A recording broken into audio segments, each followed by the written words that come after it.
Assalamualaikum warahmatullahi wabarakatuh. Nama saya Yosef Suryajaya dengan NPM 236400778. Saya akan mempresentasikan studi kasus perencanaan Bandara Udara Internasional Yogyakarta atau YIA mencakup 5 aspek. Yang pertama adalah tata letak airside, drainase, perkerasan, terminal, dan dampak lingkungan. Kajian ini berbasis data sekunder dan data standar teknis bandar udara. Jadi fokusnya adalah bagaimana keputusan perencanaan YIA bisa dievaluasi dari sudut pandang teknik sipil. Oke, langsung saja ke konteksnya. YIA menarik dikaji karena mempunyai skala yang besar sekaligus lokasinya yang menantang. Lahan pembangunannya sekitar 587 hektar dengan kapasitas terminal 20 juta penumpang per tahun dengan pengembangan sampai 24 juta. Sementara realisasinya di tahun 2024 baru 4,27 juta. Dari seksi tenis runway mempunyai panjang 3.250 kali 45 meter dengan PCN 93. Lalu ada apron, 17 parking stand, dan 10 garba rata. Lokasinya di pesisir selatan dengan elevasi sekitar 7 meter, dengan mempunyai lokasi yang rawan gempa dan tsunami. Jadi YIA harus kuat menghadapi kondisi lokasi sekaligus sengaja dibangun mendahului kebutuhan traffic. Lalu yang kedua adalah metodologinya. Kerangka analisis saya ada 5 aspek, yaitu airside, drainase, perkerasan, terminal, dan lingkungan. Yang saling terhubung satu sama lain. Sifat laporan ini deskriptif, evaluatif berdasarkan data sekunder. Saya tidak bisa mengklaim melakukan desain final. Perhitungan yang ditampilkan adalah contoh pendekatan untuk menunjukkan cara mengevaluasi parameter teknis, sementara detail seperti tulang struktur atau debit rinci tiap saluran di luar cakupan laporan.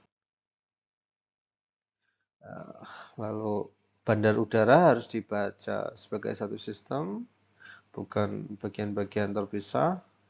Di sisi udara ada runway 11 sampai 29, lalu ada taxiway paralel dan apron dengan 17 parking stand. Dari apron, penumpang masuk ke terminal seluas 219.000 meter persegi dengan 96 counter check-in dan 10 garba rata. Artinya, penambahan penerbangan akan meningkatkan kebutuhan gate, kapasitas apron, kapasitas terminal, sampai ke kebutuhan drainase dan utilitas. Lalu selanjutnya runway YIA mempunyai panjang 3.250 meter, memenuhi code number 4 karena ARFL-nya di atas 1.800 meter dengan pesawat rencana wide body seperti Boeing 747-400 dan 330. Klasifikasinya masuk ke kode letter E, jadi ya diperkirakan berada di aerodrome reference kode 4E, taxiway minimum 23 meter untuk kode E, tapi dimensi rinci existing belum terverifikasi di lapangan. Apron memiliki 17 parking stand dan 10 garba rata dengan lebar runway 40 meter, lalu PCN 93 dan stop B 60 meter di kedua ujung. Orientase runway perlu dibaca bersama data angin. Contohnya angin 20 knot sama dengan, maksud saya angin 20 knot dengan sudut 25 derajat terhadap sumbu runway menghasilkan komponen crosswind sekitar 8,45 knot. Masih di bawah batas toleransi, tapi satu data angin saja tidak cukup. Validasi sebenarnya butuh data arah dan kecepatan angin minimal 5 tahun untuk disusun jadi crosswind. dengan target usability faktor minimal 95%, sesuai standar uh, ICAO dan FAA. Lalu selanjutnya sistem drainase. Karena YIA di kawasan pesisir dengan elevasi rendah, underpassnya butuh 3 komponen drainase. Yang pertama adalah side drain yang mencakup menangkap limpasan, lalu ada sampit sebagai tampungan sementara, dan pompa yang mengangkat ke air ke outlet. Saluran samping terbukti mampu menanggulangi debit sampai kala ulang 100 tahun, tapi pada hujan berkepanjangan, minimal 2 pompa harus beroperasi secara bersamaan. Jadi bukan cuma ukuran saluran yang dihitung, tapi volume air dan kemampuan sistem pompanya. Terus selanjutnya data curah hujan 2009 sampai 2018 dari 4 pos yang berada di sekitar IA menunjukkan puncaknya di tahun 2016 yaitu 240 mm, lalu di Wates 254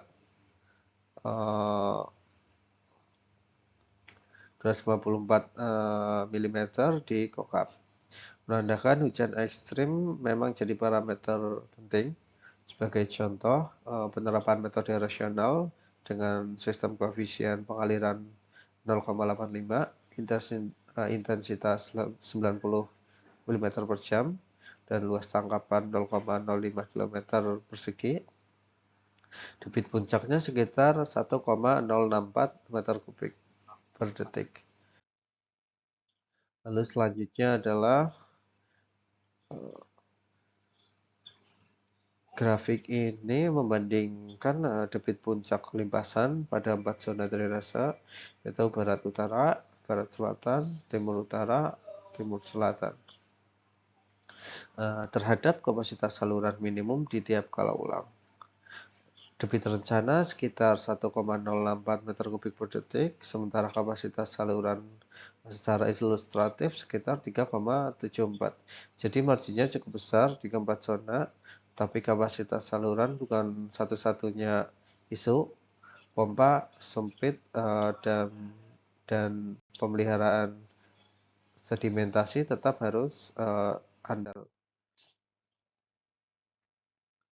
YIA menggunakan rigid pavement dengan PCN 93 pada runway, taxiway, dan apron.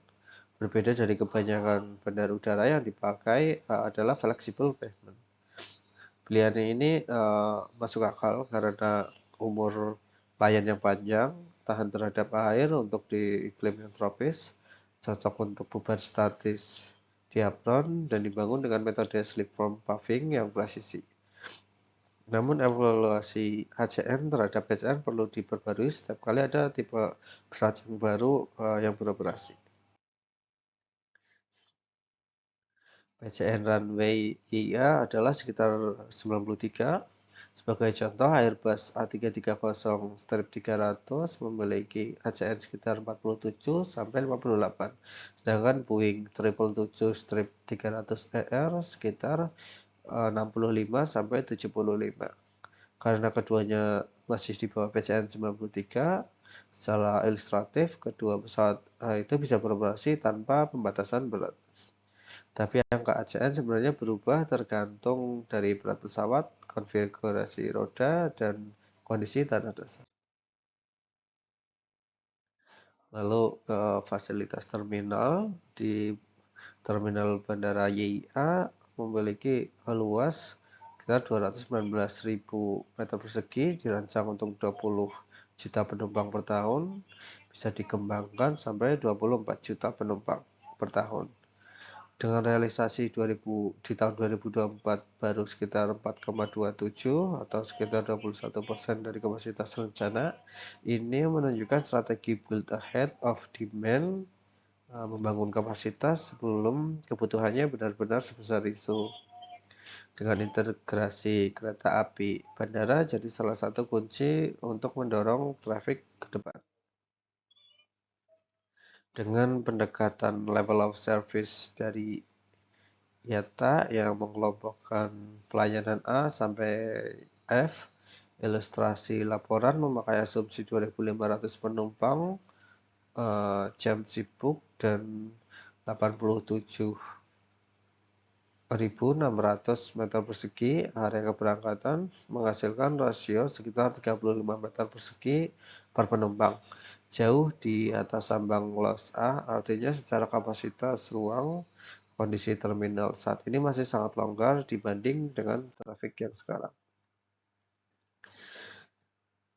Lalu untuk dampak lingkungannya, pembangunan YIA berdampak cukup besar, yaitu 587 hektar lahan pertanian produktif beralih fungsi dan lebih dari 2.700 keluarga terdampak proses pengadaan lahan. Ditambah resiko gempa dan tsunami karena lokasi di pesisir selatan, potensi perubahan pola limpasan dan genangan, serta kebisingan operasional yang perlu dipantau di pemukiman sekitar. Karena itu, mitigasi teknis seperti struktur tahan gempa harus dibarengi program pemulihan mata pencarian masyarakat, bukan cuma kompensasi finansial sekali bayar. Lalu ada RKL RPL menerjemahkan tiap dampak jadi tindakan dan pemantauan. Lahan pertanian, untuk lahan pertanian, pelatihan wirausaha dan prioritas tenaga kerja lokal dipantau melewati survei pendapat warga. Lalu untuk case gempa sampai tsunami dengan pengelolaan struktur tahan gempa, seawall, dan jalur evakuasi dipantau lewat inspeksi dan simulasi. Lalu untuk case genangan, pemeliharaan saluran, sampit, dan pompa dipantau lewat debit dan buka air. Lalu untuk case kebisingan, zonasi dan pengaturan jam operasional malam dipantau lewat pengukuran berkala. Prinsipnya setiap dampak harus punya tindakan dan indikator yang bisa diperiksa.